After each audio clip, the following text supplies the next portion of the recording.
y para los docentes, para dar voz, para crear puntos de encuentro, para hablar de lo que está pasando, para aportar todos juntos soluciones a los problemas que estamos encontrando y, bueno, y también invitar a personas que nos puedan ayudar a dar ciertas pistas de cómo actuar ahora con nuestro alumnado o un poco empezar a idear esa escuela que va a ser diferente y cómo la podemos gestionar. Por eso, Ruth, me da vergüenza presentarla, Leandro, porque Ruth es una persona muy famosa en Argentina y bueno, sabéis que lo que más me gustó cuando yo leí de Ruth, cuando una persona que tiene un currículum tan grande y lo primero que dice siempre, yo soy maestra, para mí ya define mucho cómo es la persona, ¿no? Sabéis que Ruth es maestra, también es profesora en la Universidad de Buenos Aires, tiene la escuela de constructivismo,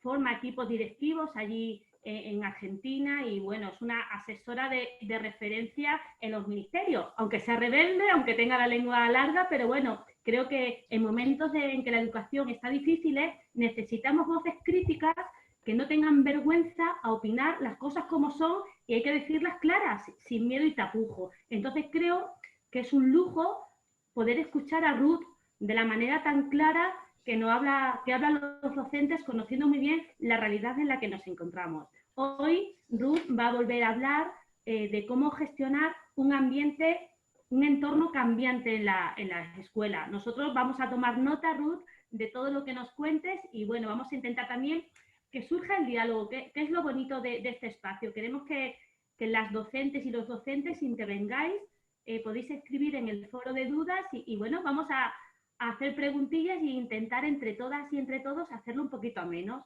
Así que muy buenos días Argentina y muy buenas tardes España y arrancamos, si os parece. Bárbaro. Yo hoy quería comentarles que empecé a leer, no tuve bastante tiempo. Hay un autor que es un autor portugués que se dedica muy especialmente a pensar sobre lo que pasa en Latinoamérica, que se llama Boaventura de Sousa Santos. Boaventura así se llama, Boaventura de Sousa Santos, que acaba de publicar ayer o anteayer, lo tengo, espérate, no me puedo, espérate, voy a ver si puedo salir de pantalla completa un segundito, porque me lo dejé acá abierto. Boaventura de Sousa Santos, en un libro que acaba de editar y que está en internet, Claxo, y que se llama La cruel pedagogía del virus. Y de verdad que lo pueden encontrar, así se llama, La cruel pedagogía del virus. Boaventura de Sousa Santos es un epistemólogo, pedagogo, interesado en todo lo que tiene que ver con el mundo de la educación, pero también de la economía y todo lo que tiene que ver con cuestiones sociopolíticas y socioeconómicas del tercer mundo, etcétera, y que en un momento dado planteó una serie de conceptos que otro día y en otro momento me interesa compartir con ustedes o lo buscan, quizás no tanto los textos, pero tiene muchos videos y que vale la pena escuchar. Personalmente siempre a los de educación les sugiero que se centren en todo lo que él habla acerca de la temática de la educación.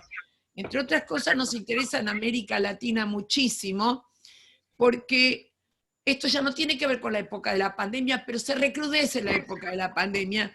Tenemos una cierta tendencia a veces a medirnos de acuerdo a concepciones que provienen del norte, entre comillas, el norte, desde todo punto de vista sociopolítico. ¿Me entienden lo que quiero decir? Entonces lo medimos desde allá y llega hasta tal punto que en algunos casos vemos características nuestras como si fuesen excepciones y, como decimos en Argentina, endemientras.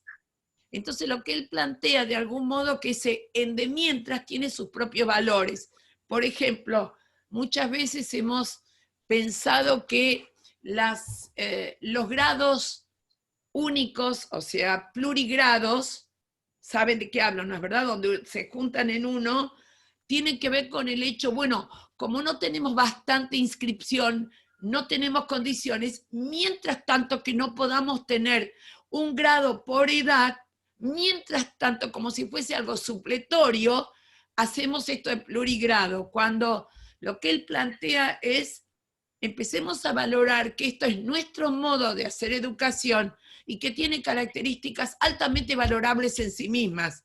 Y entonces él plantea, entre otras frases, es achicar el futuro y agrandar el presente, no pensar cuando podamos, y empezar a mirar lo actual en los valores. Esto lo decía ya hace años, pero me retrotrajo un montón de cosas cuando hablamos de qué significa educar en época de pandemia, porque la pregunta habitual también tiene que ver ¿y qué va a pasar después?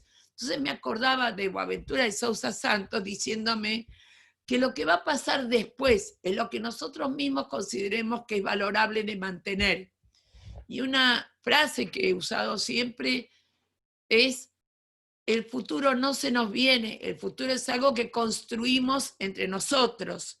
Entonces, cuando hablamos de qué va a pasar con la educación post pandemia, no estoy alabando a la pandemia, por favor.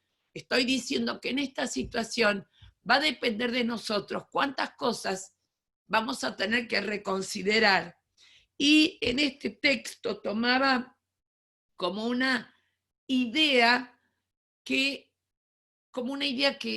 apenas empecé con ella, es que la validez o la calidad de los procesos educativos muchas veces parecería que lo miramos desde el momento de lo habitual.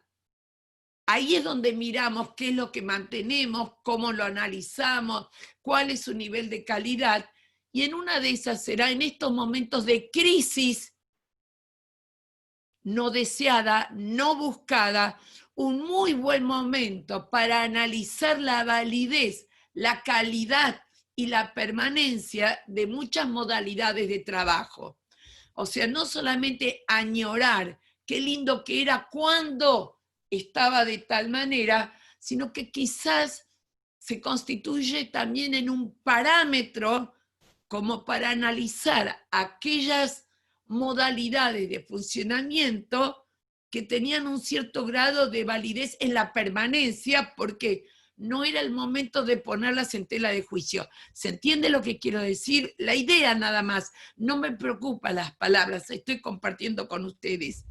Y por el otro lado, la otra, no quiero que entiendan que estoy alabando esta terrible situación de crisis.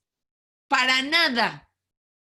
Pero también son los momentos de crisis en los cuales a veces vemos que hasta lo imposible se hace posible.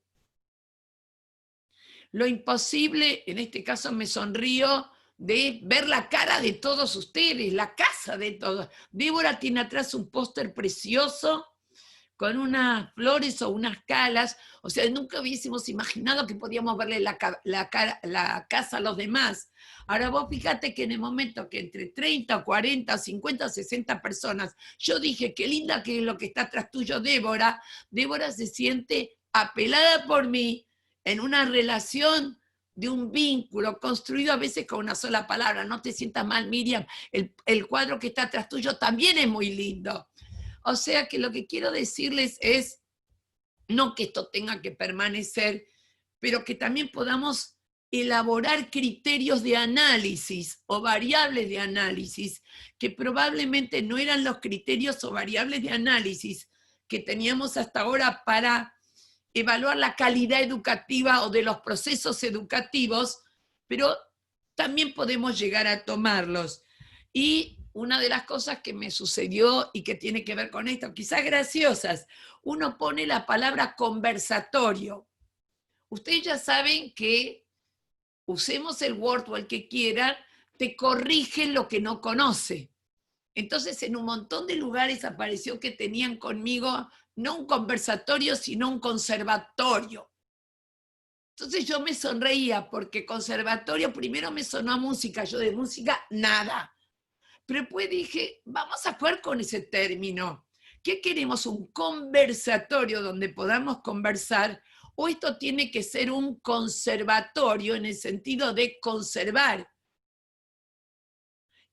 O sea, jugar con el pensamiento es algo que nos hace creativos a todos los educadores, y jugar con las ideas y con las palabras que portan esas ideas o que provocan esas ideas, porque si Google no me hubiese corregido y no me hubiese dicho, estás haciendo un conservatorio, yo no me habría quizás preguntado, bueno, hoy en día también la pregunta es, ¿cuál de las cosas vale la pena conservar y cuál de las cosas vale la pena modificar?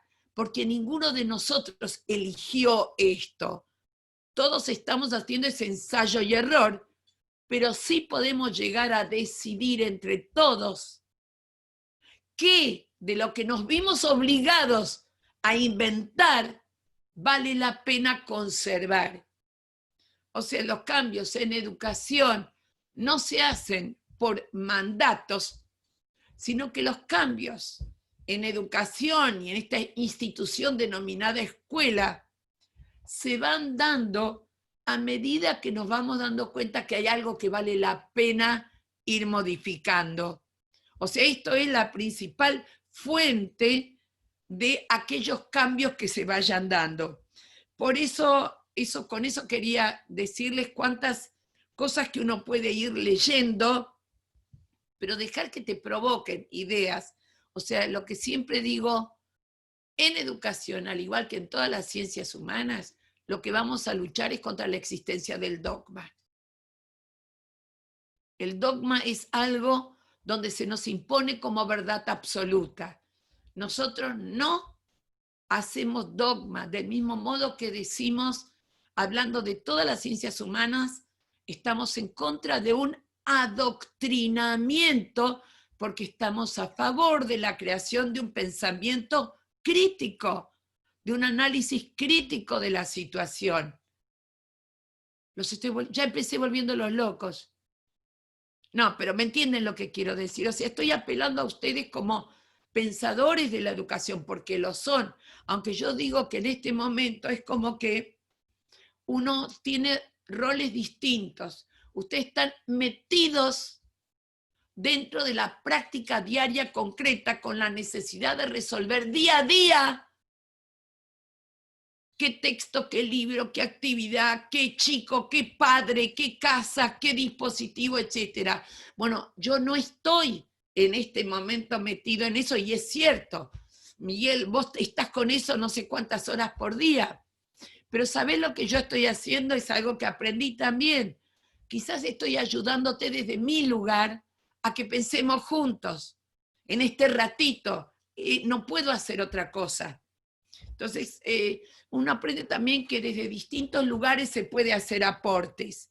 Entonces, muchas de las cosas que digo te llevan a vos a reflexionar sobre tu práctica o te llevan a encontrar un fundamento a esa práctica. Quizás ayude en eso, aunque sea por acordar o por estar en contra. La pregunta es, pero ¿para qué voy a escuchar a esta mina si igual después termino estando en contra de todo lo que dice? Porque tiene valor estar en contra de lo que dice el otro, porque es la única manera de salir del pensamiento único, es ir buscando alternativas, porque para estar en el pensamiento único, como siempre digo, me miro en el espejo y ya está. Yo hoy en día estoy firmemente a favor de algo que podemos denomino pensamiento colectivo, que lo opongo a la idea del pensamiento compartido. Es muy difícil compartir un pensamiento, pero sí construir un pensamiento colectivo, que al ser colectivo, lo que tiene de interesante es que se alimenta de lo que acuerdo y se alimenta de lo que no acuerdo también. ¿Por qué? Porque ese es el modo como se construye conocimiento, no solamente con una única línea de pensamiento, sino que además esto nos lleva también a veces cuando uno dice repensar, yo les voy a ser honesta, hay cosas que no es que las repienso, las vengo pensando hace rato, pero en este momento se da una oportunidad única como para poder verlo en la práctica, para que no sean solo palabras.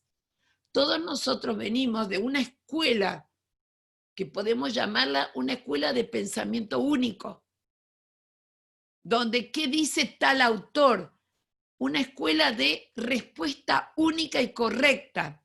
Y si ustedes se recuerdan a ustedes mismos, cuando estaban en la escuela secundaria, recuerden, les pido que recuerden, y lo voy a insistir en el recordar, yo necesito que ustedes tomen como fuente su propia historia familiar, la anterior y la actual, y su propia historia escolar, la anterior y la actual.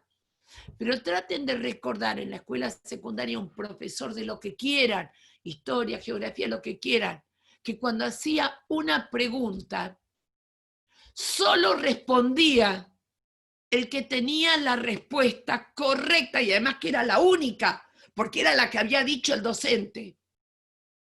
Entonces, si hoy estamos tratando de cambiar esto, cambiarlo desde todo punto de vista, esta es la oportunidad como para poder ver que necesitamos pasar a una escuela de la respuesta, punto, de la respuesta. Si yo paso a la escuela de la respuesta, de todas las respuestas que vengan, después vamos a analizar cuál era la respuesta, entre comillas, más correcta, más ajustada, más válida, pero romper con esto de a ver quién tiene la respuesta, eso ha causado daño siempre, porque después nos llenamos la boca hablando de la atención a la diversidad.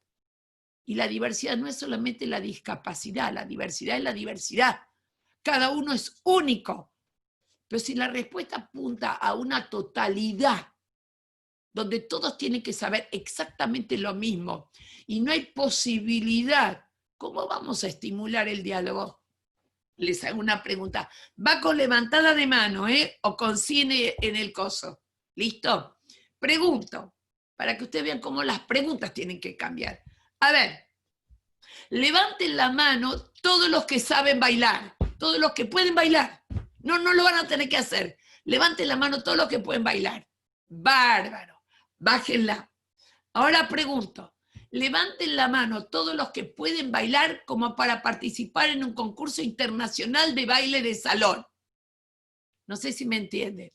Cagation. ¿Vos sí podés? Mirá qué divino. Después mostralo, Pero lo que quiero decir es, fíjense, perdón los ejemplos estúpidos que tomo, pido disculpas. Si yo pregunto en la escuela, ¿quiénes pueden participar en un concurso? Morimos. Si yo pregunto quiénes pueden bailar, es mi función como educador luego de todos los que saben bailar, ver cuál es el nivel de bailaje que tienen para poder intervenir. Entonces la cuestión hoy en día es, hagamos todas las preguntas o hagamos todas las propuestas que permitan que todo el mundo participe, que nadie quede afuera. Nuestra función luego será ver si esa participación alcanza o no alcanza, es suficiente o no es suficiente. Pero no que solamente participen los que la saben y tienen la justa. Entonces, ahí es donde se animan a preguntar todos, se animan a participar absolutamente todos, y hay un intercambio donde nos vamos dando cuenta, no de todos somos diferentes, que es una frase que odio porque todos somos diferentes, es meterme en una cajita de vuelta. Hasta ahora era todos somos mujeres o todos somos hombres. Como ahora ya no podemos decir eso, entonces inventamos la cajita de todos somos diferentes. Anúlenla. No es todos somos diferentes. Lo interesante es cada uno es único. ¿Se entiende? Cada uno es único. Yo siempre me río cuando cuento esto en algún congreso porque les digo, le pregunto a alguien que tengo cerca, hoy no puedo con usted, pues si no, ¿qué te hace único? O sea, la pregunta concreta es, yo no tengo problema en decir quién me hace única. A mí lo que me hace única, entre otras cosas, es que me casé 4 veces. Listo. ¿Está claro? O sea, lo que me hace único es, no dije mejor o peor, lo que cada uno siente que lo hace único. Entonces, en una escuela donde estamos llenándonos la boca a nivel de los textos, de estimular el pensamiento alternativo, Este es el momento en el cual nos estamos dando cuenta que al no tener a todos los chicos juntos, hay mucha más posibilidad que aparezcan ideas distintas, no mejores, no peores, diferentes.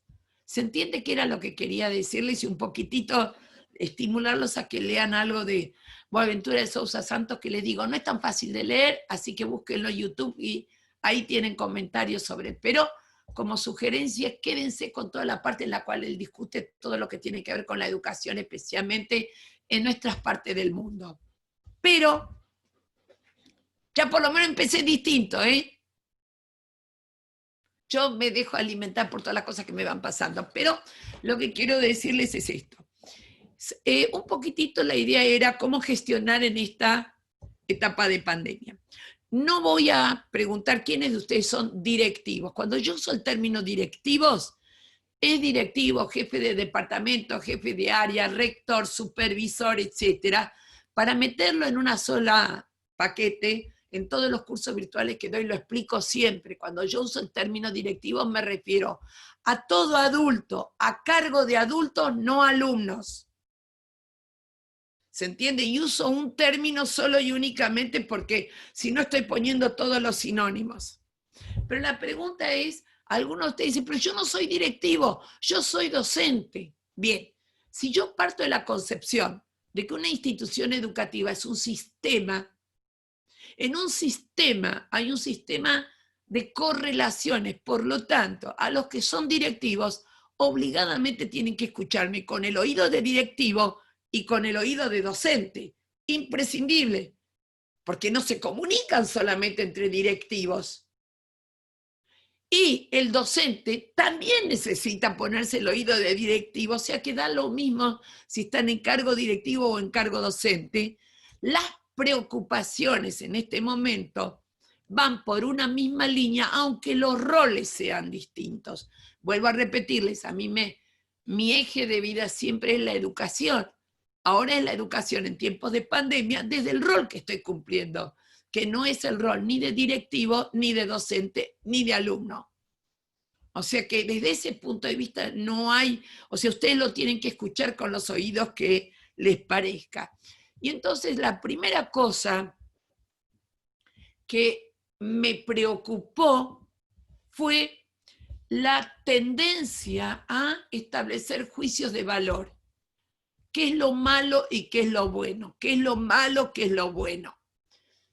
Y dije, sin cuestionar lo malo y lo bueno, empezar a darme cuenta que malo o bueno a veces es una cuestión relativa. Lo que es lo malo para uno es lo bueno para el otro. Por ejemplo, para alguno de ustedes, tratar de seguir cumpliendo con su rol, rodeado de marido, esposa y 4 hijos, tienen ganas de escaparse a la escuela con tal de tener 3 horas sin la familia, o sea que toda la familia junta es lo malo. Está claro, para otros es lo bueno, porque aunque no lo sepan, aunque uno se ría, yo siempre me sonrío con esto, somos pocos los que en cargo docente podíamos estar en las fiestas patrias aunque nuestros hijos estuviesen actuando. ¿Es verdad o no? Porque te tocaba el mismo día.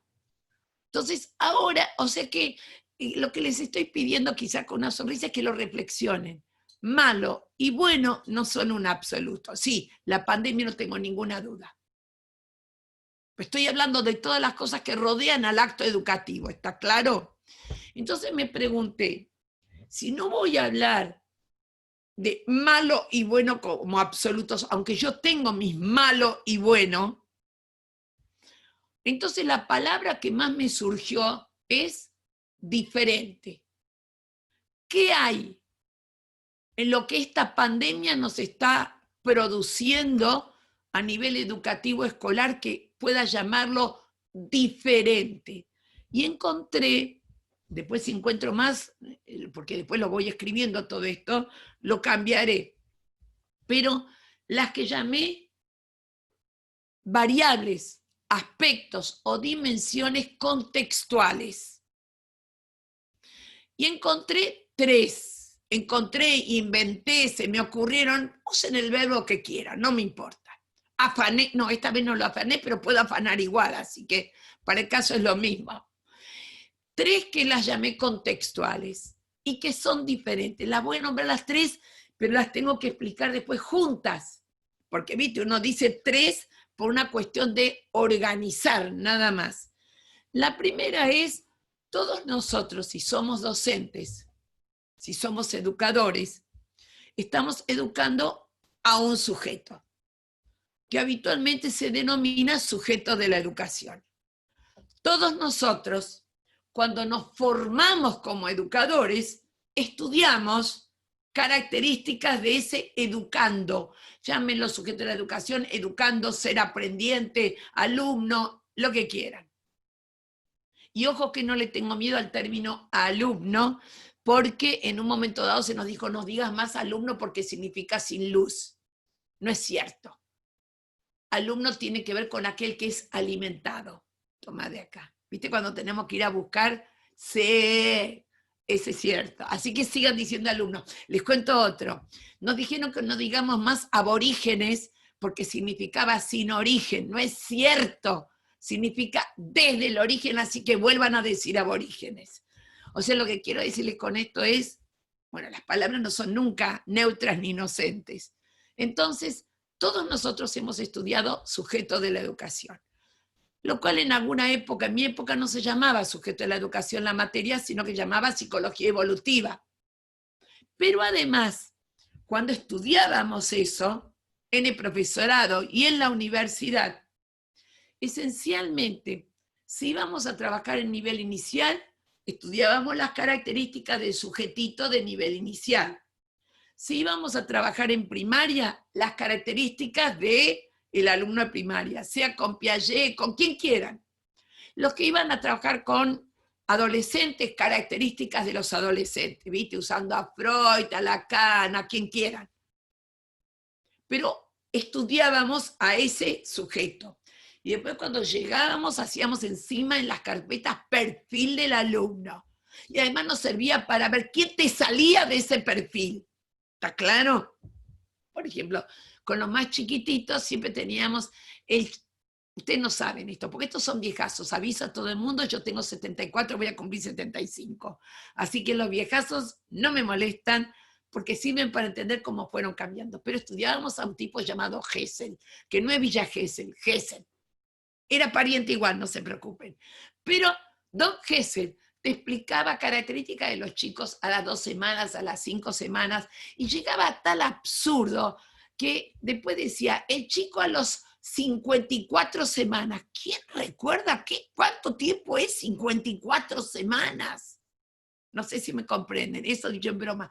Pero quiero decir con esto, primero, ¿entienden qué es lo que estudiábamos cuando era sujeto de la educación? Porque la lógica escolar era que yo iba a trabajar con chicos de 3, 13, 23, etcétera, y tenía que conocer las características de ese sujeto.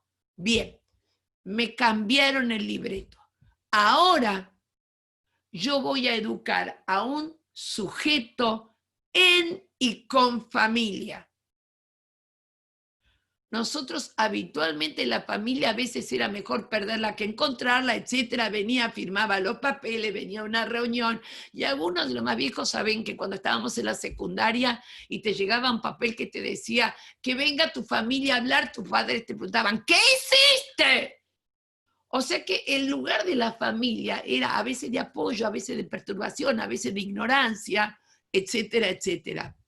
O sea, no había reuniones de padres en la escuela secundaria cuando yo iba a la secundaria. Pero sujeto de la educación era una cosa, necesito que entiendan, hoy en día hay sujeto de la educación en y con familia. Lo voy a explicar por qué me entienden que estoy usando la palabra diferente. No uso mejor, no uso peor. Diferente. Segunda variable contextual es cuando estamos en la escuela, nos manejamos con lo que podríamos denominar un tiempo sincrónico. O sea, hablábamos de los sujetos. Los tenemos a todos los sujetos bien sujetaditos en un tiempo de 8 a 12, de 9 a 15, de 8 a 14. En ese tiempo los tenemos a todos los de la misma etapa sujetos. Ahora nos manejamos con un tiempo asincrónico. Ese tiempo asincrónico, para que ustedes lo perciban, en este momento se está grabando. La pregunta es, ¿y por qué lo están grabando? Porque lo que yo diga es tan importante que lo quieren volver a escuchar. No, no, no. Se está grabando porque nosotros sabemos que no todo el mundo en este momento y en este horario lo va a poder escuchar. O sea, que el hecho de estar grabando esto es reconocer la existencia de tiempos asincrónicos. Y la enorme importancia que tiene esto, que enseguida lo vamos a seguir viendo, es el pedido. Manejen más los tiempos asincrónicos. O sea, en este momento, y luego lo vamos a tener que seguir viendo también, en este momento, por más que trabajemos en inicial, primaria, secundaria o incluso universidad, menos clases sincrónicas y más la posibilidad de la asincronía. O sea, grabarlo, enviarlo por otros medios de tal manera, tener en cuenta que no todo el mundo va a poder estar de 8 a 10, como sí podemos cuando cumplen un horario en la escuela. ¿Se entiende? Estas son cosas que yo no sé si se van a mantener o no se van a mantener, pero marcan la diferencia. Tercer variable contextual. Cuando dije que tenemos a los sujetos sujetaditos en un tiempo determinado, la tercera, y en un lugar determinado. Fíjense cómo se dan las tres. Y yo uso la palabra lugar y les dejo que piensen si es lugar, espacio, territorio, ámbito, ambiente, me da lo mismo. Usen, la idea es lo que me interesa. Hasta tal punto es fuerte esta idea del lugar, que tenemos un autor francés que habló de la existencia de algo denominado el no lugar, dando, por ejemplo, los aeropuertos, que son no lugares, son aquellos que no nos dejan huella en nosotros y que nosotros no dejamos huella en esos. El que quiera ver ahora que tiene tiempo, que viene el fin de semana y acá el 25 de mayo puede bajarse una película en la cual se nota claramente qué es un no lugar, que se llama La Terminal, con Tom Hanks. Ahí se ve claramente cuando algo es un no lugar, es algo que no se habita, y lo que no se habita, yo no dejo huellas y no deja huellas en mí. Nosotros sabemos que la escuela es un lugar habitable, que deja huellas en nosotros y nosotros dejamos o podemos dejar huellas. Pero la casa no es la escuela. Esto es la primera cosa que tuvimos que aprender, porque en el primer momento casi el intento era traslademos la escuela a la casa. No, son diferentes. Una cosa es la escuela y otra cosa es la casa. ¿Nos entendimos?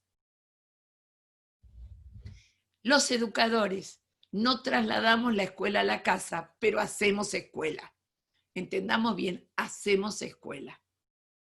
Porque no estamos educando cualquier cosa ni de cualquier manera. Somos docentes formados para trabajar en escuela, entonces hacemos escuela. En ese sentido. Y cuando dije sujeto de la educación, tengo que agregar algo más. Además de existir ese sujeto de la educación en y con familia, hoy se nota más que nunca que existe algo que puedo llamar un sujeto o los sujetos de la situación educativa. ¿Quiénes son los sujetos de la educación educativa?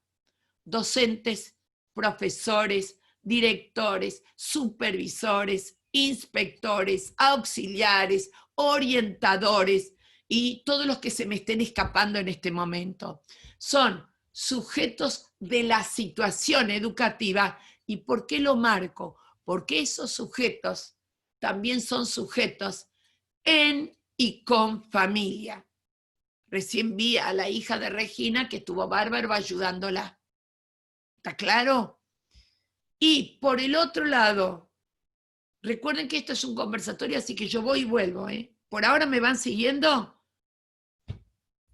Ay, no pusiste tu nombre, me figura Exe nada más. Caramba, no te preocupes, vos sabés que te estaba hablando a vos. Bueno, lo que quiero decirles es, en este llamado, gracias Miguel por decirme así o así. Así yo veo por dónde voy. En la tercera variable contextual que llamé, o que se llama lugar, voy a agregarle dos cosas importantes, que son lo que puedo llamar, y estas son donde se me mezcla lo pedagógico, lo educativo, con lo político, lo económico y lo cultural, que bajo ningún punto de vista lo voy a ignorar. ¿Y cuáles son? Los objetos. Pero en esta situación diferente pongo el acento en dos tipos de objetos. Uno que serían objetos concretos, que son en buen castellano los dispositivos. Se llamen esos dispositivos celular, tablet, computadora, lo que quieran. Son dispositivos. ¿Y por qué los remarco? Porque en este momento esos dispositivos adquieren una importancia infinitamente mayor que papel, lápiz, pizarra o lo que quieran. Y enseguida explico por qué. Y el no concreto, que también hace la diferencia enorme, vendría a ser Wi-Fi, o sea, en general llamada la conectividad, que son los que hagan ustedes lo que hagan, pongan las ganas que pongan. Los dispositivos concretos y los no concretos son los que van a mostrar, por un lado, las características a veces en la familia, el lugar, el sujeto, los objetos y los tiempos. Levanten la mano los que ahora tuvieron que echar a la familia. Gracias, mi amor. Andrea, bien. Andrea claramente dijo, ahora no. La habitación es mía, el tiempo es mío y la computadora la uso yo. O sea, lo que quiero decirles es que no es solamente una cuestión de zonas de mayor o menor vulnerabilidad, por eso dije, acá hay situaciones que están implicando una enorme diferencia. Esa enorme diferencia hace, o sea, estamos hablando con algunos que están, aún estando en una cierta, comilla, clase media. Ahora traten de trasladar esto. Esto lo compartimos con todos nuestros alumnos también. Los espacios, los tiempos que no tenemos, los dispositivos que no tenemos, el problema de la conectividad. Pero a nivel de país, a nivel de región, esto pone más de manifiesto que ninguna otra cosa las situaciones de inequidad, injusticia y desigualdad. Yo pongo el acento en estos dos, por favor, pero porque podría poner el acento en tantas otras cosas. Salud, alimentación, cuidado, etcétera, por favor. Solamente que lo puse en estos dos nada más. Porque les dije que quería apelar a sus propias historias. Porque esto no es nuevo, nos ha pasado siempre. Yo trabajé más de 20 años en escuela de zona de Villa, acá en Ciudad de Buenos Aires, en lo que era el Bajo Belgrano.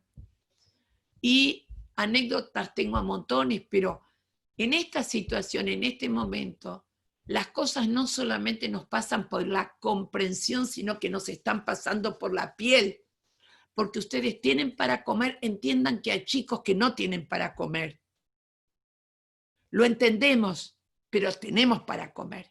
Pero una de las cosas interesantes es que en este momento, la dificultad con dispositivos y la dificultad con conectividad, la tenemos todos prácticamente. Hay muchos que se han ido a la casa de la madre, de la tía, porque en su casa no había conectividad.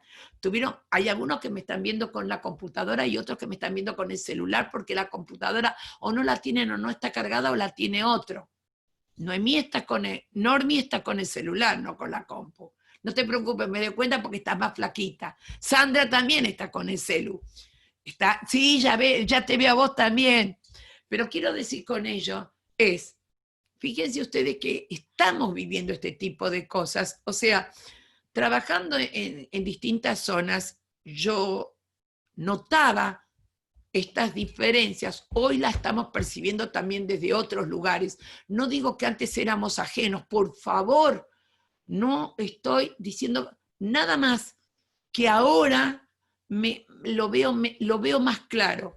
Ezequiel está en Jujuy y yo comentaba, ¿qué hacemos los educadores? Cuando los tenemos en la escuela y alguien no tiene un lápiz, le damos otro lápiz. Vuelvo a repetirles, en la villa me pasó siempre que faltaban elementos que afanaba de mi casa y mis hijos protestando porque no encontraban. Pero no soy la única, lo hicimos muchos. Y hasta que te daban la autorización para que compres algo, metías la mano en el bolsillo y lo comprabas porque además te pedían tanto que en la boleta figure esto, lo otro, lo más allá, decía más sí. O sea que lo vivimos todos, pero en este momento hay algunas cosas donde sentís, ¿y ahora qué hago? ¿Ahora qué hago con un montón de cosas? Ya sabemos que los tiempos son distintos, los dispositivos son distintos, todo eso es diferente, pero hay algunas cosas que van más allá de nuestra posibilidad. Yo estaba hablando con colegas del norte de Argentina, Chaco, Salta, Formosa, etcétera, etcétera, y hablábamos del tema de no tener todos los dispositivos, hablábamos del tema de la conectividad, entonces decía, bueno, si no tienen Wi-Fi, usen el celular, porque hay muchas más torres de celulares que lo que hay conexión con Wi-Fi en general. No tenemos conectividad tampoco con el celular. Y uno tratando de pensar con el otro, pues si no servís para pensar con el otro, no va. Entonces mi siguiente pregunta es, pero en esa pequeña localidad donde están, ¿no hay una estación de radio local o una estación de televisión local? Sí, pero está cerrada por la pandemia.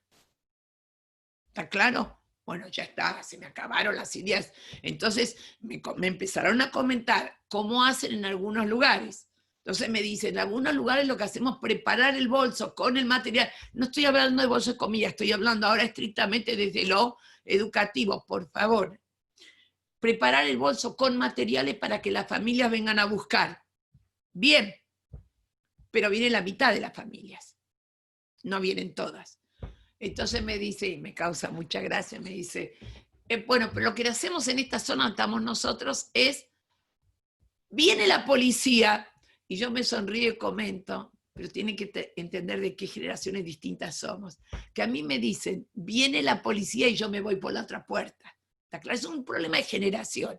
Cuando después me agregaron, y los bomberos, ya me quedé más tranquilas, los pude ubicar en ese lugar de apoyo, me cuesta a veces todavía trabajo, un problema generacional nada más. Dice, y vienen y buscan los bolsos y los llevan a las casas. ¿Qué sucede? Llegan a las casas, la mitad no está. O no está porque se fueron, no está porque nunca estuvieron ahí. Ahí uno sí conoce esta realidad porque eso nos ha pasado a todos. Sabemos perfectamente que no siempre la dirección que figura en los documentos o la que figura en el registro de los chicos es la dirección real. Por un montón de motivos, por un montón de razones que no voy a entrar a discutir ahora, pero no es automáticamente cierto.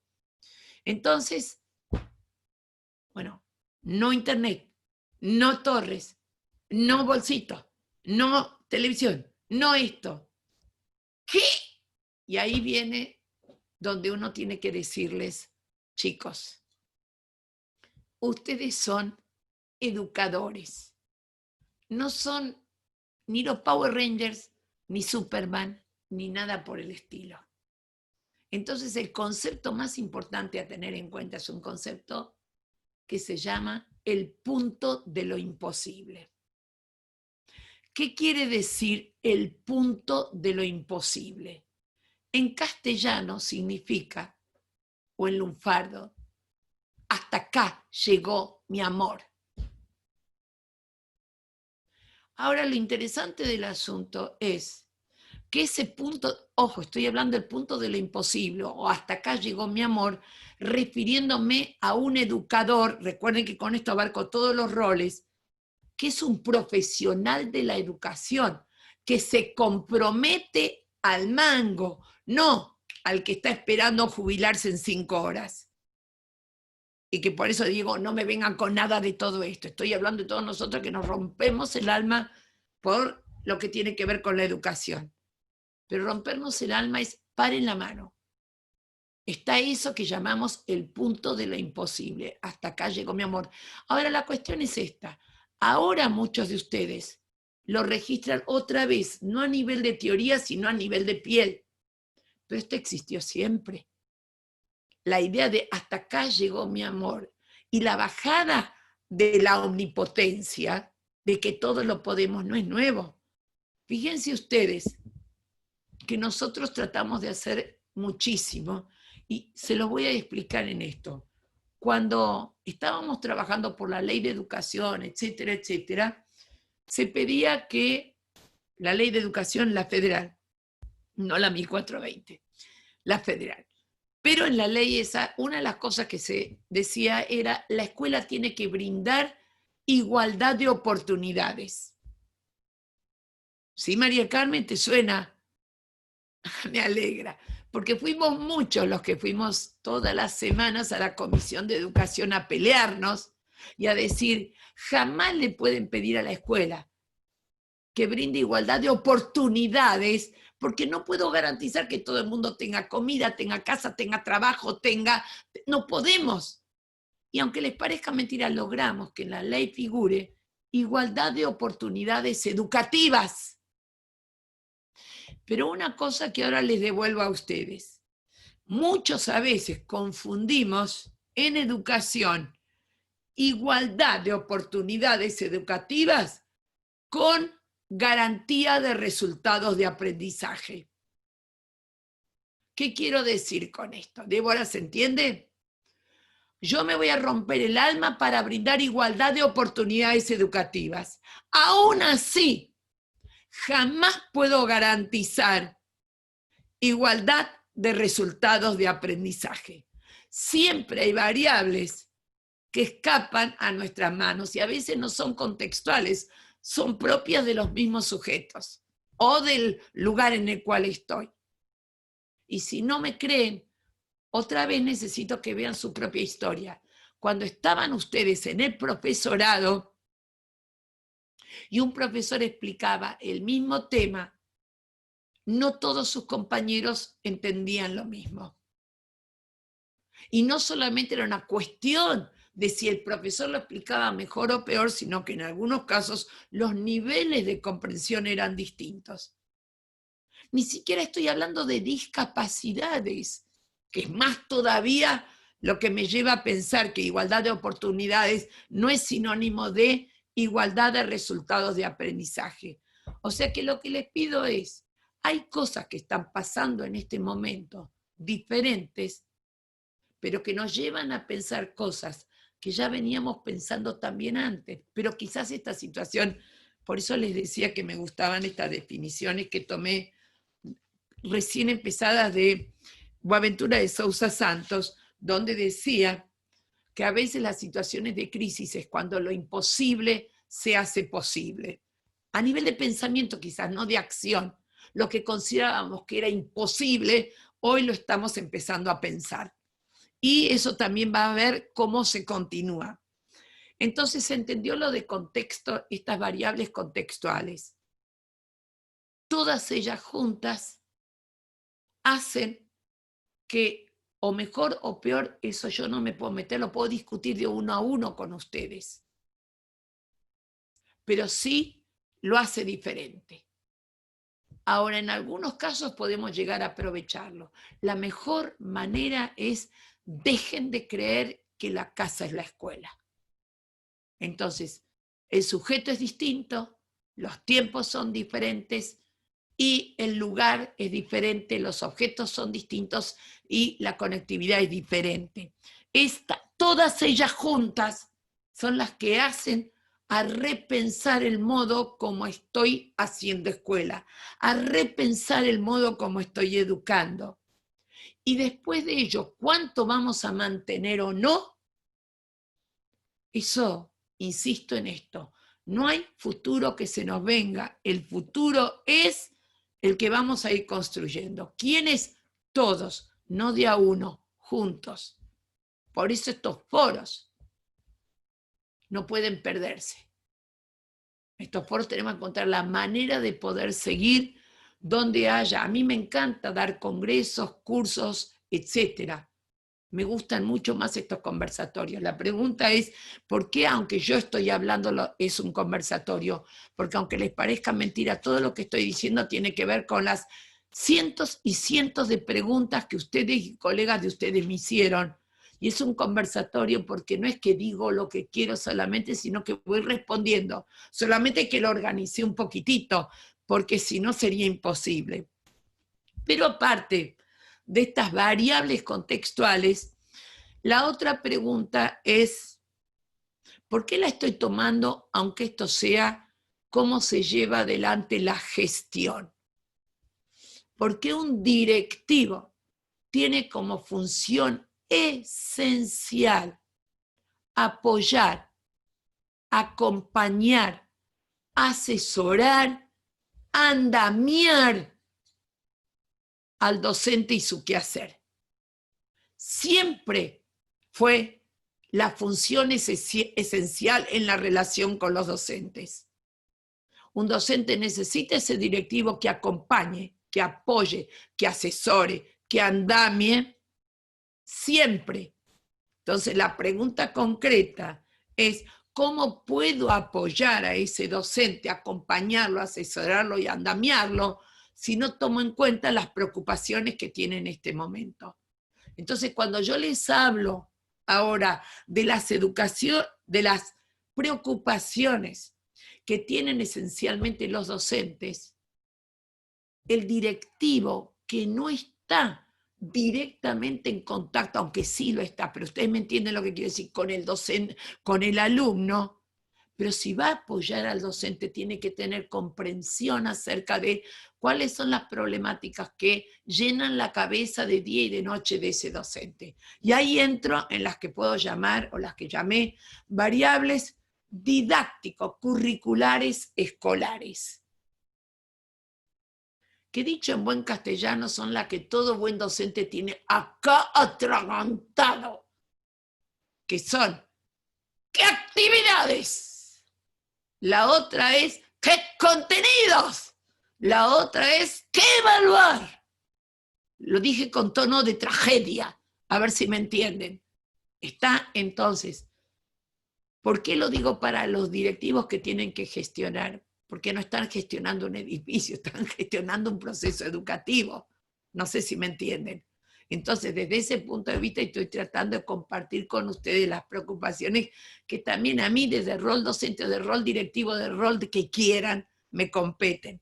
Entonces, dentro de estas, la primera es esa columnita actividades. Y para ello, otra vez, levantada de mano o como sea, ¿alguno de ustedes recuerda de su escuela, si quieren primaria, jardín, secundaria, la que quieran? La pregunta es, ¿por qué estoy diciendo todos los niveles? Porque hay algunos de ustedes que son de un nivel, pero estuvieron en los otros también. Y hay algunos que están en un nivel, pero tienen hijos o sobrinos que están en el otro nivel. Así que va para todos. ¿Alguno de ustedes recuerda cuando en la escuela les mandaban deberes? Así la frase, les mandaban deberes. Entonces voy a pedirles un favor. Los pensamientos, las concepciones, se traducen en palabras. Hay veces que cuando resignificamos palabras, estamos apuntando a los pensamientos. Así que yo no hago juego de palabras, sí hago juego de palabras, pero no por las palabras, sino por el significado que se le otorgan a esas palabras y que tenemos que cuestionar. Mandar deberes. Tiene dos partes. Primero, me mandan. Y hoy en día escribimos propuesta. Yo les aviso, en buen castellano no es lo mismo mandar que proponer. Si me mandan, no me queda otra. Si me proponen, ¿viste? Puedo o no aceptar la propuesta. Hoy en día en todos los lineamientos curriculares no figura mandar, figura proponer. propuesta. Por alguna razón será. Y la otra, dije deberes. Así que a todo el mundo le sonó la palabra deberes. Otra vez hay que deconstruir el término deberes. Deberes viene de debo. Lo que se debe. Y cuando uno plantea lo que se debe, no está tomando en cuenta ni lo que se puede, ni lo que se quiere. Entonces mi pregunta genérica para que pensemos, ¿cuánto de las propuestas de actividades que estamos haciendo hoy en día son más mandar deberes que propuestas de actividad? Y no se suiciden, no se suiciden. Simplemente para que lo pensemos. ¿Está claro? Cuando alguien me dice la evaluación del quehacer docente, yo tengo que darle elementos para que puedan analizar su propia práctica. O sea, lo que yo no estoy mirando a cada uno, ni le miré la carpeta, no sé lo que hacen. Pero son las cosas que a mí, como idea. Entonces, ese es digámosle, un referente empírico para analizar si lo que yo estoy haciendo son realmente propuestas de actividades o mandar deberes. Nada más, nada más. Entonces acá viene la pregunta. Hoy en día, propuestas de actividades a un sujeto que no tengo sujetadito, en un horario donde no los tengo a todos juntos, en un lugar donde no los tengo a todos juntos, por más que hoy en día uno de los conceptos que se usa es el de escuela situada, y a veces yo sentía hace rato que era escuela sitiada. No sé si me comprenden, pero no de ahora, de antes también. Entonces, piensen conmigo, cuando ustedes planificaban actividades, era para un grupo de chicos de la misma franja etaria, en un mismo tiempo y en un mismo espacio. Bien, bravo, correcto. Pero ahora me cambiaron esa mesa que estaba apoyada. Ahora tengo distintas edades juntas, porque es un grupo familiar, en otros lugares y en tiempos asincrónicos que se tienen que manejar de otra manera. Entonces, puedo transferir automáticamente todas las actividades que había planificado en otro momento a la casa. A veces sí, a veces no. Entonces, cuando alguien me pregunta, ¿y qué hago? Le digo, yo te voy a hacer una propuesta. Honesta, no deshonesta, ¿eh?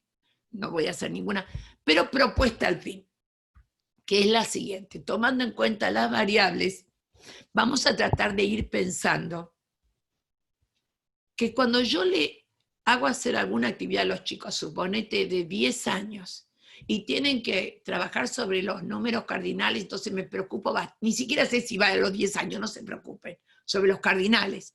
Entonces me preocupo de buscar una actividad muy interesante y le mando la consigna, por supuesto no al nene, a los padres. Usted tiene que decirle tal cosa y después cuando le diga, estoy usando a los padres de docente suplente. A veces está bien, pero no es la única manera de trabajar. Requiere en mí un cambio de mirada. ¿Qué tipo de propuestas puedo hacer? En un espacio que no controlo, en un tiempo que no controlo y en un grupo que es un grupo familiar. Bien, pero para eso tengo ejemplos de la vida de cada uno que nos ayudan a entender que no es raro que un grupo familiar pueda abordar una misma actividad desde distintos lugares. ¿Alguien tiene muchos hermanos entre ustedes? Ayúdenme. Unos cuantos hermanos. Amalia, ¿cuánto? Mostrame con la mano cuántos son en total. 5, bueno, hasta ahí llegué. A 5 llegué. ¿Juan? Muy bien, vamos con eso. Amalia, ¿recordás de chica haber hecho alguna actividad con toda la familia junta, que eran por lo menos 7? O vacaciones, o ir al bosque, o ir al estanque, o ir al campo, algo. Y traten de pensar conmigo. Amalia, iban 7. Había 7 actividades, no, la actividad era una. Supónganse ir al estanque. una sola actividad, pero cada uno de los 7 la abordaba de otra manera.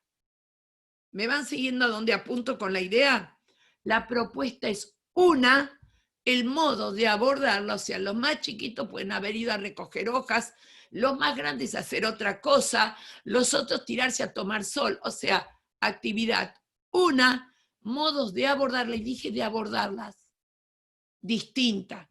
La pregunta es, ¿por qué los modos de abordarlas son distintas y cómo la puedo entender ahora en situación pedagógico-educativa?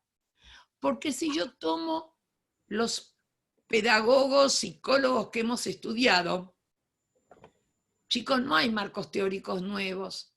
La situación es nueva y tenemos que usar muchas de las cosas que se han dicho hace mucho para poder entender esta situación. Hubo un tipo llamado Vygotsky, ¿le suena? ¿Sí? No le voy a tomar. Siempre cuando digo eso me miran con terror de que les pregunte algo onda examen de don Vygotsky. No, te prometo que no. Pero cuando uno piensa en Vygotsky, el concepto, hay muchos que él tiene interesante, voy a tomar el más elemental, Watson, que es el que se llama la zona de desarrollo próximo.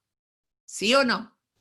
Cuando nosotros planificamos en la escuela, planificamos aquellas actividades que para que haya aprendizaje tienen que tener esa doble característica, que entiendan de qué se trata, pero que no la puedan hacer, y que esté en su zona de desarrollo próximo, para que haya aprendizaje. ¿Se acuerdan de la diferencia entre Piaget y Vygotsky, si el desarrollo empujaba al aprendizaje o el aprendizaje empujaba al desarrollo? No la voy a discutir ahora, pero no importa.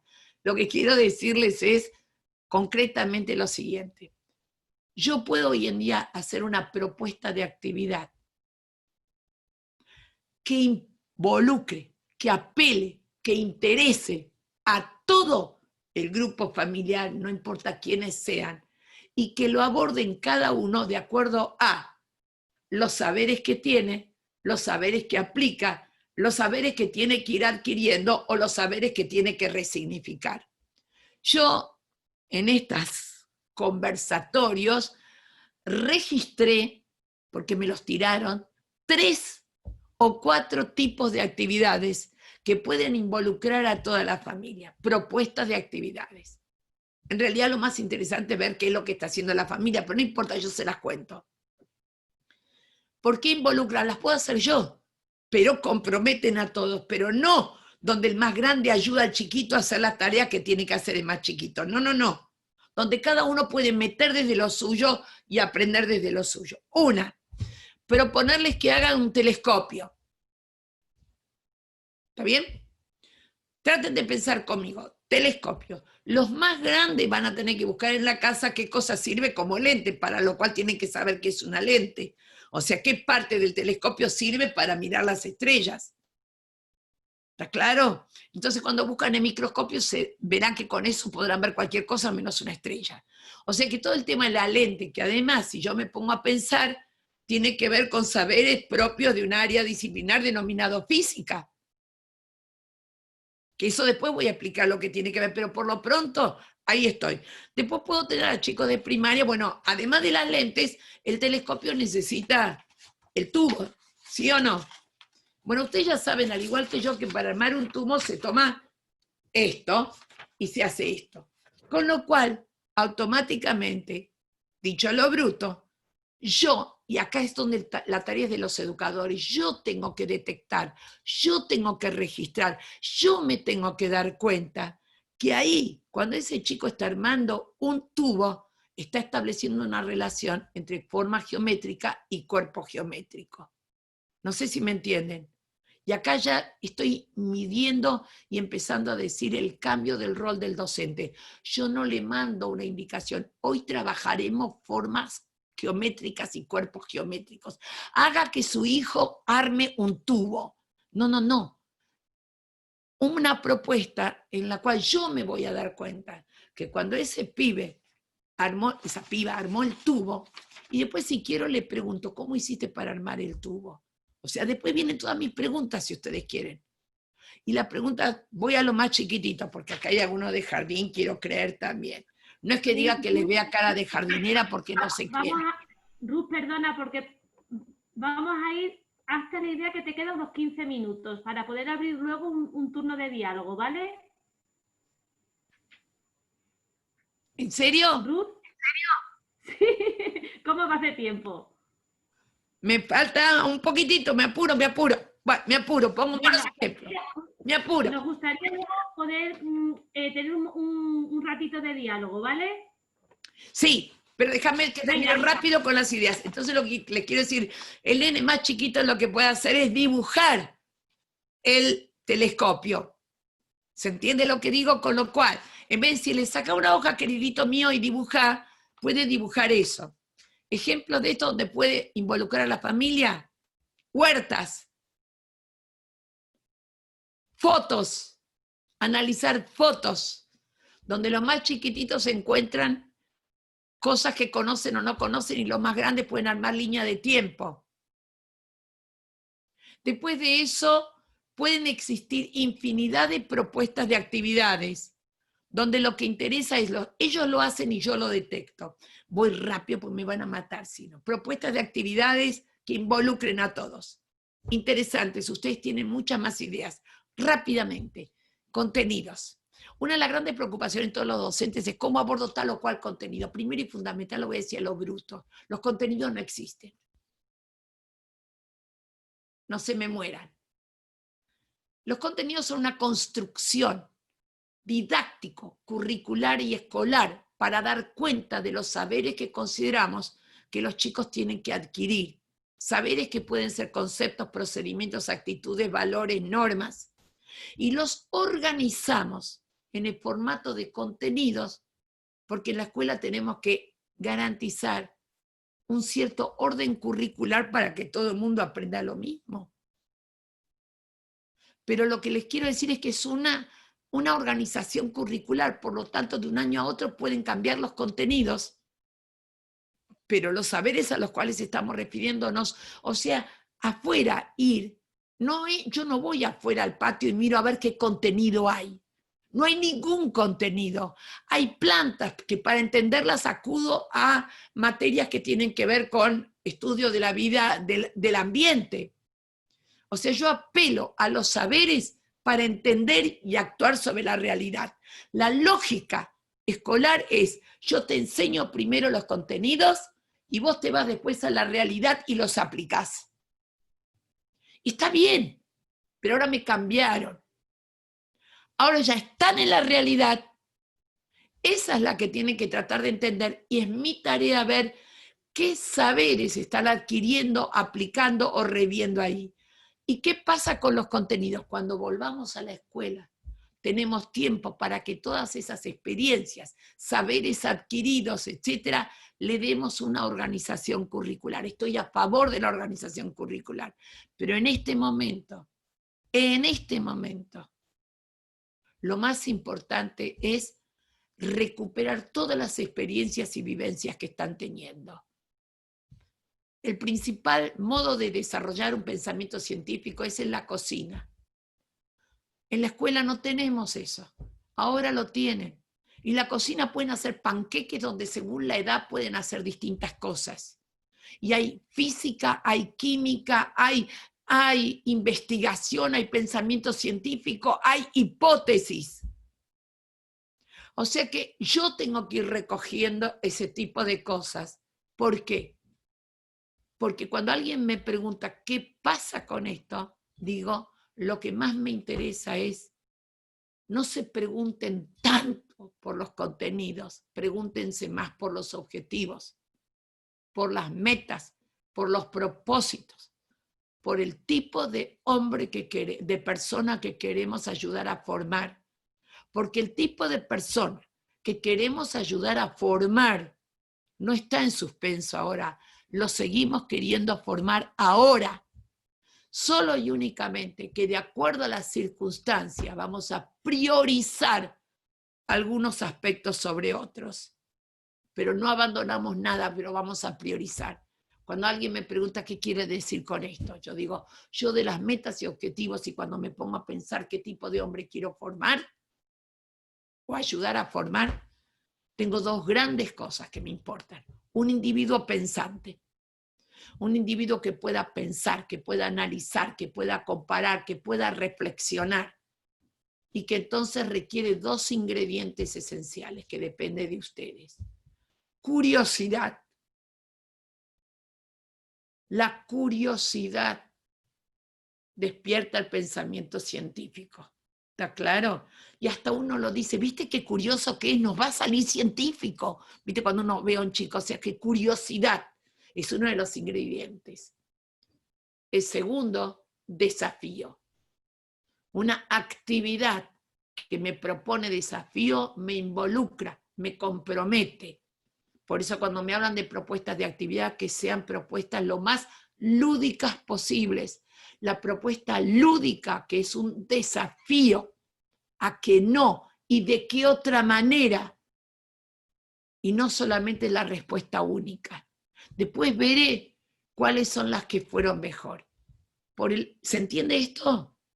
El otro tipo de persona que hoy en día me preocupa mucho es la que tiene que ver con lo vincular, con lo socioafectivo, con la empatía, con educación emocional, con lo ético-ideológico, llámenlo como quieran. Yo lo pongo el acento en lo ético-ideológico, pero que tiene que ver con los vínculos, que tiene que ver con lo afectivo, que tiene que ver con lo que hoy en día podemos llamar cooperación y colaboración, para poder entender que no siempre que hacemos trabajo en equipo en la escuela, estamos poniendo el acento en cooperación y colaboración. Hoy sí, porque ustedes están aprendiendo a cooperar y colaborar, y no solamente a formar equipos con el de la escuela, con el del área o con el del mismo nivel. Ustedes están aprendiendo que hay respuestas que obtienen de gente que viene de otros niveles del sistema, de otros países, de otras regiones, y que podemos pensar juntos y construir ese conocimiento compartido. Cooperación, colaboración. Y la otra es una sociedad del cuidado. Una sociedad en la cual todos nos cuidamos, porque hoy en día hay 3 cuidados, 3, que conforman lo que yo llamo construcción de la ciudadanía. Uno de los cuidados es cuido al otro. Lo hicimos siempre, pero ahora con más fuerte el barbijo ayuda a que se entienda qué significa cuidar al otro. Quiero que me cuiden. Los que traen los remedios o las comidas me están cuidando. Y la otra es, me tengo que cuidar yo. Dejen de trabajar 16 horas por día. Entonces sociedad de cuidado es, yo cuido, a mí me cuidan y yo cuido a otros. Esto hoy en día es el bloque más importante de lo que significa algo que se llama construcción de la ciudadanía. Una ciudadanía en la cual lo que más importa es que nos cuidemos entre todos. Y entonces cuando estamos a 2 días del 25 de mayo, dejen de engancharse con lo anecdótico y traten de entender que lo más importante que surgió ahí fue la intención de construir ciudadanía. Y que cada uno de los que estaban en ese momento estaban teniendo una función social de acuerdo a la concepción de sociedad que se tenía en ese momento. Y si las mujeres no estaban en ese momento en el cabildo, es porque el lugar de la mujer era otro, pero esto no significaba que no tenía una función. Hoy revemos la función social, pero construían ciudadanía. No acordamos con eso. No había negros, no había indios. No sé si me entienden lo que quiero decir. O sea, que vamos a darnos cuenta que si hoy estuviésemos en el 25 de mayo de 1810, y si a mí me preguntan dónde estaría, en la plaza, en mi casa o arriba, yo estaría arriba. Pero hay otros que dicen yo estaría en mi casa o yo estaría en la plaza. Pero eso es lo que hay que rescatar, a 2 días del 25 de mayo. Esos son los tipos de individuos o de formas que queremos. María, me mataste todo lo que quería decir, pero entran las preguntas, pero después me dejas hacer el cierre. Dale. Hombre, yo ya he visto un cierre tuyo y vamos, el cierre es casi lo mejor. Bueno, Leandro creo que va a empezar a formular alguna pregunta. Igual acordate que 2 minutos Bien. para que yo lea cuentos, porque yo no me voy si no leo que cuento. Gracias, Dale, Ruth. Qué Leandro. difícil que es interrumpirte, qué difícil que es interrumpirte. Ya lo sabemos. Pero bueno, te has portado muy bien. Mucha interacción en las preguntas a través de, bueno, de lo que es el Zoom y el Face. Realmente te mandan saludos, después vas a poder leer todos los mensajes que has recibido. Pero hay dos preguntas que podemos sintetizar en general, porque muchas has ya respondido. Y una es, por ejemplo, el rol docente, cómo se construye después de la pandemia, o cómo se reconstruye, y la formación docente post pandemia. Bien, primero y fundamental, el rol del educador. El rol del educador es algo que vengo hablando hace muchos años ya. ¿Qué significa educar en el siglo XXI? ¿Qué significa? Porque el rol del educador en el siglo XXI no puede verse ajeno a la necesidad de reformular qué entendemos por educación. ¿En qué medida la vida está también metida ahí? ¿Qué aprovechamos y no aprovechamos? Vos fíjate que una de las cosas que decíamos es que un educador en el siglo XXI tiene, voy breve, otro día doy una conferencia total sobre el tema, pero una de ellas es, hoy en día un educador tiene que encontrar claramente la diferencia entre lo que es información y lo que es conocimiento. O siempre lo necesitó, pero hoy se nota más. No me miren con esa cara de horror. Información. Yo en este momento no brindo conocimiento. Ustedes, o sea, siempre hemos dicho que la escuela era el lugar donde se daba conocimiento. Conocimiento no se da. Lo que se da es información. Conocimiento es lo que el otro construye con la información que le doy. Y hoy tiene más importancia que nunca en todo este siglo, pero ahora la pueden encontrar, porque necesitamos educar a nuestros alumnos en tratar de analizar de toda la información que pueden ir a buscar o que les llega, cuál es la validez de esa información, porque si no, su conocimiento se construye con información no válida. Por ejemplo, dicho muy a lo breve, cuando uno busca la información de algo en Internet, el origen de una palabra, lo primero que te aparece es la Wikipedia. Y nosotros tenemos la tendencia a creer, con una concepción a veces no cuestionada, que es que si es la primera debe ser la más verdadera y la más importante. Lo siento, es la primera que aparece porque Google es el dueño de la Wikipedia. O sea que hoy educación.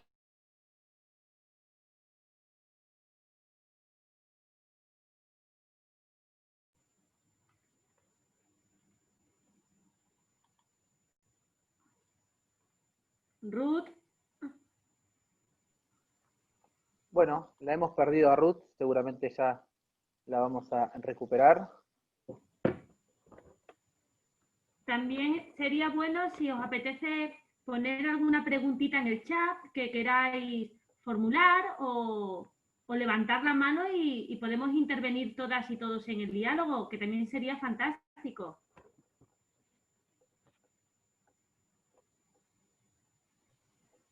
Bien, María, también comentarles, aparece conectada Ruth, ahí se desconectó, debe tener problemas de conectividad, para que pueda hacer el cierre. También comentarles a los que están sumándose y que se han sumado durante el transcurso de la mañana, que estamos programando un encuentro entre docentes el martes, entre docentes de distintos países, México, Argentina, Perú, Chile, ¿sí?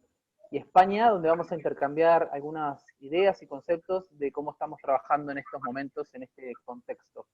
Así que bueno, quedan todos invitados, ya vamos a publicar el enlace a través de la página de Facebook. Bueno, María, no sé, no la puedo recuperar a Ruth, voy a tomarme el tiempo para escribirle en privado, así si querés ir contando algo más, mientras yo gestiono. Sería bonito escucharos, alguna de vosotras o vosotros, pues qué os ha parecido la intervención de Ruth o qué os ha llamado más la atención. A mí, de la segunda vez que la escucho en este diálogo, me gusta mucho eso de que los docentes pensemos que el educando no está solo, que es un educando que está con la familia, igual que los docentes, estamos rodeados de nuestros hijos y toda nuestra familia, y es muy difícil ser docente en esas circunstancias. Pues el alumno en la familia pues está también es un bloque junto, ¿no? A mí eso La hemos me ha hecho recuperado. reflexionar. María, No, la no hemos se recuperado preocupe, a no me Ruth. pregunte qué pasó, pero lo que hice fue conectar con el internet del celular y listo. Lo que quería Bien. decir es entonces, Gracias, Ruth. el educador de hoy en día, esa diferencia que tiene que poder hacer entre información y conocimiento, el ejemplo que tenemos con las fake news es muy interesante, porque de acuerdo a la edad de los chicos, decimos, porque también tuvimos que aprender nosotros, cómo hacemos para saber si una información es válida, etcétera, etcétera. Una de las cosas, un educador tiene que entender que hoy en día, y yo uso a propósito la palabra educador, hemos usado el término educador, docente, profesor, enseñante, y hoy hemos agregado otra muy importante, que es un educador es un facilitador de aprendizajes. ¿Por qué? Porque solamente usar la palabra enseñante, que es verdad, ponía la mirada en una de los dos aspectos del proceso, porque el proceso implica dos procesos. No existe el proceso de enseñanza-aprendizaje, existen los procesos de enseñanza y aprendizaje. Yo enseño para que mi alumno aprenda, para que mi otro aprenda. Entonces, facilitar aprendizajes en algunos casos es dictar cátedra, en otros es hacer preguntas, en otros, o sea, hay muchas maneras. Pero nosotros no estamos rígidamente para enseñar, sino que la frase completa es, estamos para enseñar, para lograr que el alumno aprenda. Esto es hoy en día una de las cosas importantes a tener en cuenta con este educador, que además tiene que aprender a manejarse con todo esta que llamamos nuevas tecnologías, donde nosotros por lo menos algunos recordamos que leímos todos los libritos que aparecieron sobre las TIC, ¿sí? Que nos hablaban del valor, etcétera, etcétera. Pero a mí, chicos, yo manejo toda la tecnología hace muchísimo tiempo porque soy disléxica, no me quedó más remedio. Pero una de las cosas más graciosas que me pasó fue en un congreso preguntar, hace años, estoy hablando hace 4 o 5 años, no ahora, preguntar en un congreso para hablar del dominio de la tecnología, ¿quién de ustedes sabía qué es el Zoom? Respuesta unánime, salón de usos múltiples. O sea que hemos aprendido el valor de las TIC, pero no sabemos manejar un Zoom.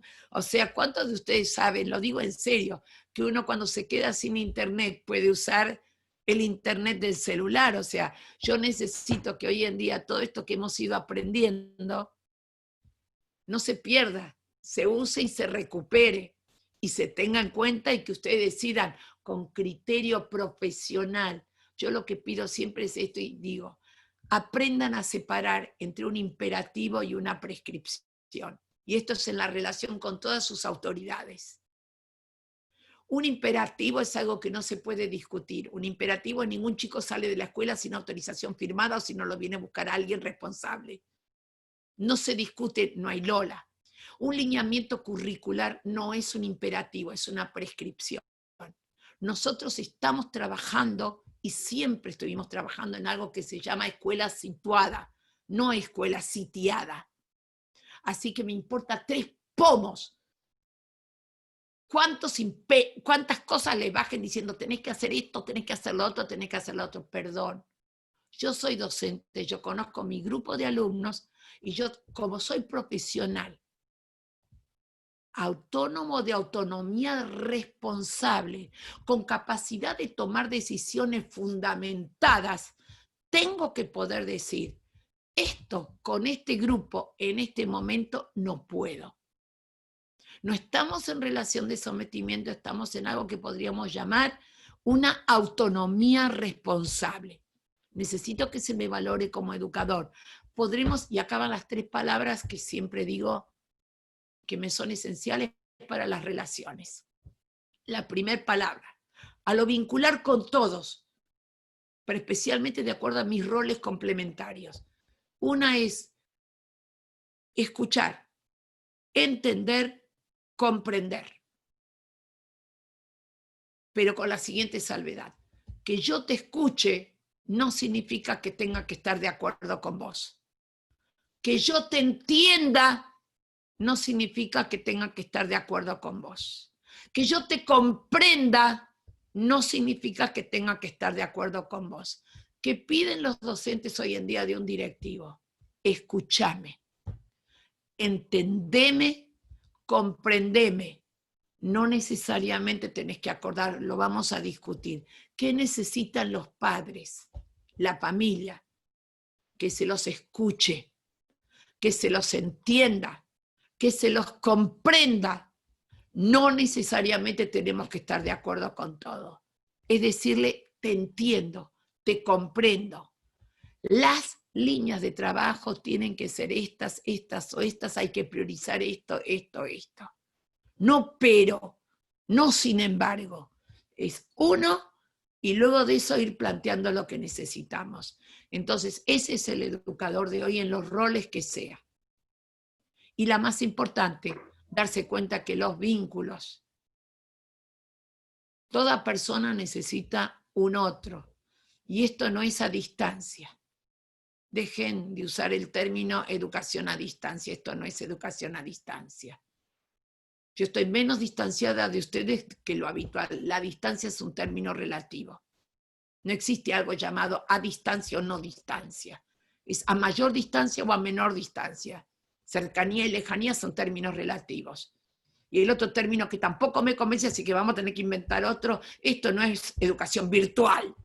Si buscan en el diccionario, virtual es lo que todavía no es real. ¿Les parece un poco real esto? Hasta pueden ver todo lo que tengo atrás mío. O sea, lo que quiero decirles es, vamos a tener que ir dándonos cuenta de todos estos significados y diciendo, bueno, ¿qué de esto vamos a rescatar? ¿Qué de esto nos importa? ¿Por qué Chaco puede estar hablando con Cava y estar discutiéndole o estar charlando? Porque estamos conformando, no lo perdamos esto, comunidades de profesionales, comunidades de prácticas, donde en este momento no importa quién es de inicial, quién es de primaria o de secundaria, quién es de un área disciplinar o de otro, quién es de España o quién es de Perú o quién es de Argentina. Somos educadores. Y si queremos construir ese pensamiento colectivo no compartido, sepamos que el otro es mi otro que me ayuda a pensar. Seguí, Leandro, cuando quieras. Sí, gracias, Ruth. En realidad las preguntas eran referidas a lo que acabas de decir, por lo tanto, te adelantaste. Simplemente para que vos puedas hacer el cierre, agradecerte profundamente nuevamente por esta oportunidad. Gracias por colaborar con Diálogos en Pandemia, que esto es una construcción colectiva entre docentes. Que me la deben, no te preocupes, después de julio me van a tener que invitar a dar jornada, congreso y todo, sí, y ahí me voy para sus lugares, y ahí, ¿este gesto en España es el mismo? Sí, seguramente, María. Bueno, pero estamos dispuestos a... Sí. Leo. Listo. Gracias, Ruth, y gracias a todos, se lee porque por participar. Cuando terminé me fui. Se lee. Mi pedido es, si quieren que sus alumnos tengan la edad que tengan, lean, por favor, lean ustedes. Aunque lo sepan de memoria, lean. De papel, de celular, de computadora, de donde miércoles sea, lean. Bien. Esta es chiquitita. Es de fue alumno mío también en su momento. Se llama Pablo Olmedo y es un cuento que fue finalista de un concurso. Y se llama así: Mi casa. Tengo carpetas enteras y busqué algo que tenga que ver en todos con esto. Mi casa. Cuando tenía 8 años, fui desafiado por mi maestra para describir ante mis compañeros cómo era mi casa. Bueno, para entrar en mi casa es requisito indispensable el tener alas, porque la única entrada es por el gran ventanal que da al primer piso a la calle.